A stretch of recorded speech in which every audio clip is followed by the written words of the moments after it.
ফেসবুকে পাবেন লৌহে মাহফুজ, লৌহে মাহফুজ আলায় কোথা থেকে কোন কবর এনে বলছে এটা নূহ আলাইহিস সালামের কবর, এটা তোর বাপের কবর, এটা তোর দাদার কবর। হ্যাঁ, কার কবর এগুলি? কতবার দেখলাম সব ভণ্ডামি ছেড়ে দেন, আর ভণ্ডামি বলবেন না, তারপরে ভণ্ডামি চলতে গেছে। এটা রসুলের নাতির টুপি, রসুলের নাতির টুপি তুই পাইলি কোথায়?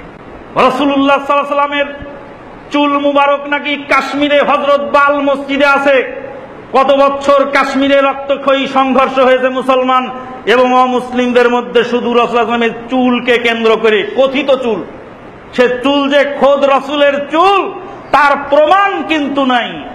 রাসূলুল্লাহ সাল্লাল্লাহু আলাইহি ওয়াসাল্লামের জীবদ্দশায় সাহাবায়ে কেরামগণ রাসূলুল্লাহ সাল্লাল্লাহু আলাইহি ওয়াসাল্লামের চুলকে বোতলে ভরে রাখতেন, কিন্তু রাসূলুল্লাহ সাল্লাল্লাহু আলাইহি ওয়াসাল্লামের ইন্তেকালের পরে সেগুলি তারা বিলুপ্ত করে দিয়েছেন, আর সেগুলি থেকে বরকত নেওয়ার ব্যবস্থা ইসলামে রাখা হয় নাই। পীর সাহেবেরা বরকত দিয়ে থাকেন, রাসূলুল্লাহ সাল্লাল্লাহু আলাইহি ওয়াসাল্লাম যদি সাহাবীকে বরকত দিতে পারেন তা আমরা আপনাদেরকে বরকত দেব।